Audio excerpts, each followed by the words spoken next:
আজকে পর্বে আপনাদের সঙ্গে শেয়ার করছি আমার বাবার পছন্দের খাবারের ভেতরে আরেকটি খাবার যেটা উনি গরমের সময় খেতে ভীষণ পছন্দ করেন। নমস্কার বন্ধুরা, সবাইকে স্বাগত জানাই Bengali food with Anima cooking চ্যানেলে। আজও আবার হাজির হয়েছি নতুন সুন্দর একটা মরলা মাছ দিয়ে টকের রেসিপি নিয়ে, যেটা খেতে অসম্ভব সুন্দর হয়। আশা করছি আজকের এই রেসিপিটা আপনাদেরও ভালো লাগবে। ভালো লাগলে একটা কমেন্ট আর লাইকের মাধ্যমে আমাকে জানাতে ভুলো না। আর দেরি না করে তাহলে চলুন এই মরলা মাছের টক রেসিপিটা দেখে নেওয়া যাক। বন্ধুরা, ভিডিওটা স্কিপ না করে প্রথম থেকে শেষ পর্যন্ত দেখার অনুরোধ রইল। মরলা মাছ দিয়ে কাঁচা আমের টক রেসিপি বানানোর জন্য এখানে আমি নিয়ে নিয়েছি একটা কাঁচা আম, আর তার সাথে নিয়ে নিয়েছি এখানে মরলা মাছ ধুয়ে কেটে পরিষ্কার করে মরলা মাছ এখানে নিয়েছি। এখন প্রায় প্রতিটা মাছেই ডিম হয়েছে, তাই ধোয়ার সময় খুব সাবধানে ধুয়ে নিতে হয়েছিল। এখন মেখে নেব মরলা মাছে লবণ আর হলুদ। লবণ হলুদ সুন্দরভাবে মেখে নিয়েছি। এখন এই মরলা মাছ এক সাইডে রেখে আমটাকে এখানে কেটে নেব টকের জন্য। আজকের আমের টক আমি মরলা মাছ দিয়ে রান্না করছি, কিন্তু আপনারা যদি চান এই আমের টকটা মরলা মাছ ছাড়াও রান্না করে নিতে পারেন, ওটাও খেতে ভীষণ সুন্দর হয়। এখন প্রায় প্রতিটা আমে আঠি হয়ে গেছে।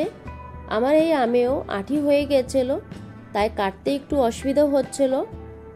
আঠিটাকে বাদ দিয়ে আমি আমের ছোট ছোট টুকরো এখানে করে নিয়েছিলাম।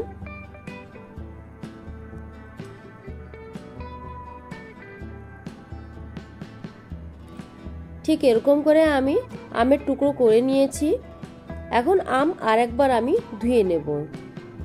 এখন রান্নাটা শুরু করার জন্য বসিয়ে দিয়েছি কড়াই, আর দিয়ে দিচ্ছি পরিমাণ মতন সরষের তেল।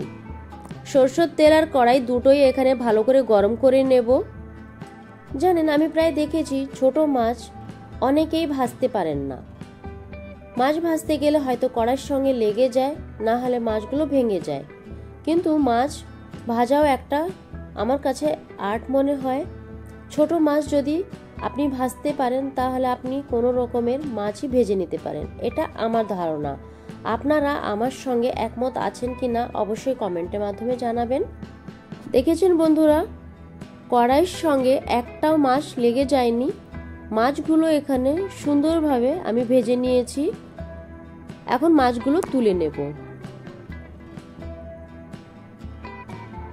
মাছগুলো ভেজে নিয়ে ওই তেলের ভেতরে ফোড়নে এখানে দিয়ে দিচ্ছি আমি সরষে আর একটা শুকনো লঙ্কা।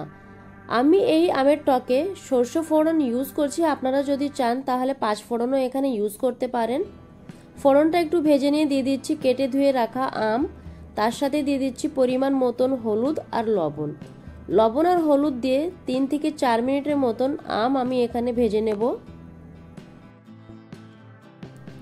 দেখুন বন্ধুরা, আম এখানে আমি সুন্দরভাবে ভেজে নিয়েছি।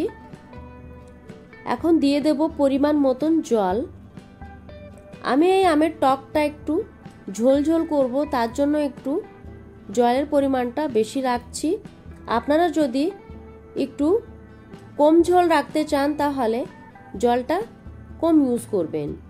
আর একবার সব কিছু ভালো করে মিশিয়ে দিয়ে দেবো এখানে মিষ্টির জন্য একটু চিনি। চিনি এখানে আমি 1.5 চামচের মতন ইউজ করছি আমের টক অনুযায়ী।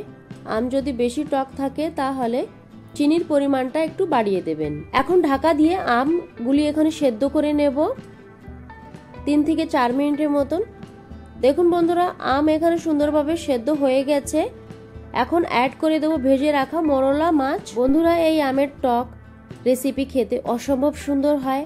মরলা মাছ দিয়ে রান্না করো কিংবা মরলা মাছ ছাড়া, দুটো রান্নাই ভীষণ সুন্দর হয়। একবার আমার কথা মতন এই রান্নাটা করে খেয়ে দেখো, তারপরে আমাকে কমেন্টে জানিও কি খেতে কেমন হয়েছিল। ভেজে রাখা মাছ অ্যাড করার পরে গ্যাসের ফ্লেমটা একদম হাই করে 2 থেকে 3 মিনিটের মতন আমের টকটাকে আমি ফুটিয়ে নেব।